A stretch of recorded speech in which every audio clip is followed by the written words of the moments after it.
Critical reminders. An operating company needs IRS approved language. And here's what I'm going to do is I'm going to skip ahead just a little bit. In your corporate documents, there's bylaws. These are things that nobody sees unless they're subpoenaed, but they're internal documents. Here's your meeting minutes. Here's my corporate resolutions. Be it resolved that the board of directors met today and we decided to, I don't know, whatever. These are your initial meetings where you appointed a president, a vice president, a secretary, treasurer. We decided to have a bank account. All these are called corporate documents. Again, they're not going to be filed with any state agency, but those corporate documents are absolutely critical. You need IRS approved language if you're going to do certain things. Let's say I've got a C corporation and I want to have a 105 medical reimbursement plan. So I just me and my wife, we're the only members, we're the only owners, the only employees. And we want that C corporation in that language. We want it to say, the corporation agrees to reimburse 100% of my family's medical expenses.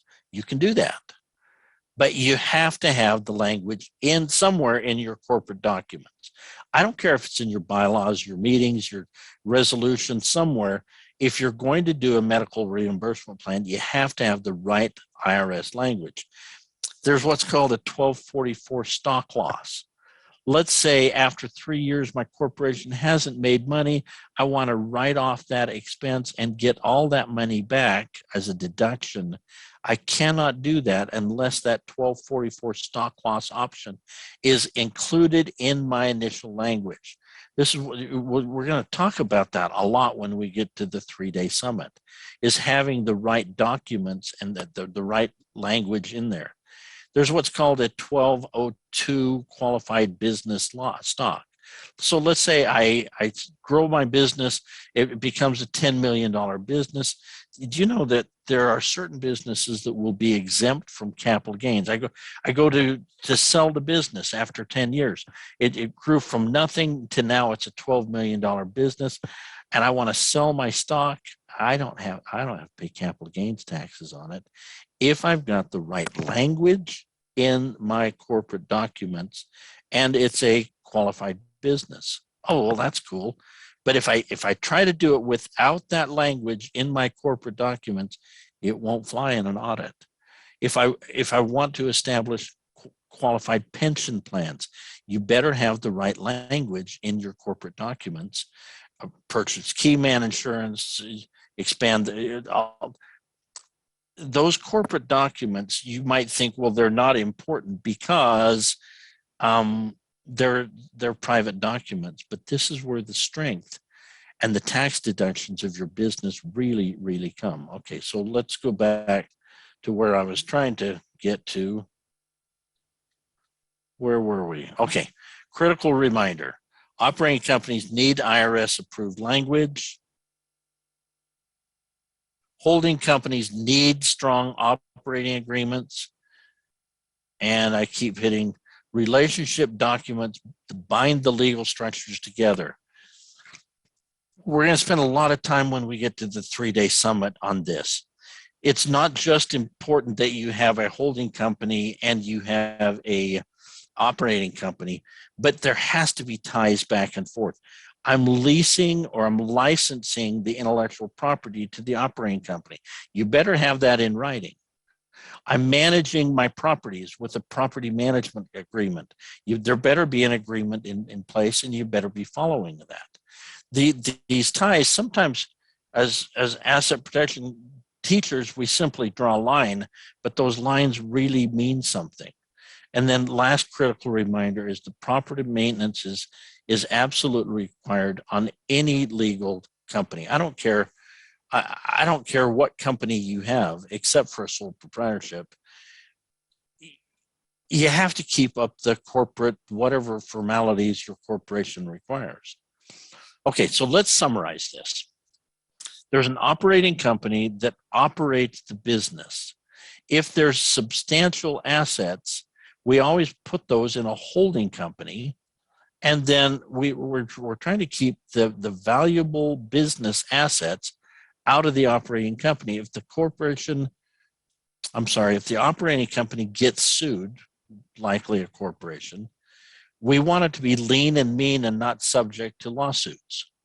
If it gets sued, yes, you have insurance, and the plaintiff's attorney is happy to settle on insurance because they really don't want your used pencil and your used bottle of water, and there's nothing else really in the business. So I'm leasing from the holding company and assigning all risk through a well-worded management agreement, licensing agreement, some type of agreement. I'm shifting all blame up to the operating company, and I'm sending as much money as I can down to the holding company where it's not subject to self-employment taxes. So again, what I'm trying to do is separate the active income from the passive income as a tax reduction strategy. And yes, there will be a revocable trust, but that's a discussion for another day.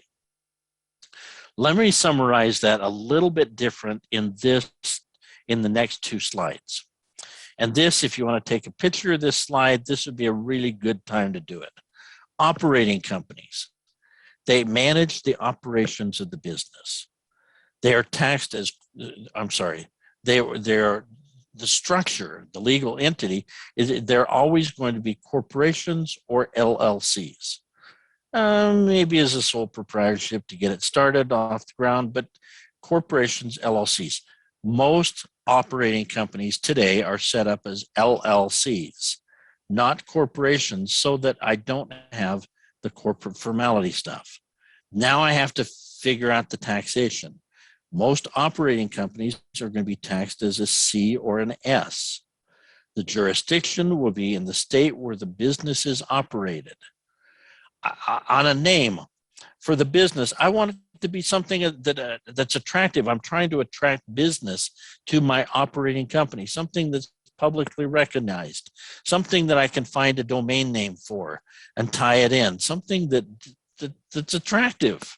We used to use, we used to love names that started with AAA because they showed up first in the phone book. We don't do that because we don't use phone books anymore, but something that's attractive. That's going to be different when we get to a holding company, but watch on. The activities are going to be active things that you're doing to make money. That's active.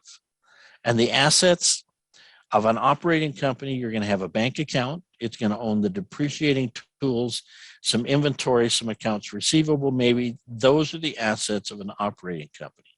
Now, keep in mind, this is very different than a holding company. This is another one I want you to take a picture of. This is something I want you to remember. The business purpose is not to operate a business. There's no active activities that happen. It's passive activities only. It owns valuable assets that might be leased, licensed, or managed by an operating company. The legal structure, it would always be an LLC or a limited partnership. The taxation would be taxed as a partnership or maybe as a sole proprietorship.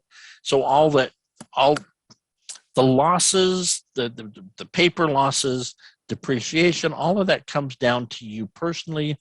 The jurisdiction would be, if it's real estate, where the real estate is owned, attached.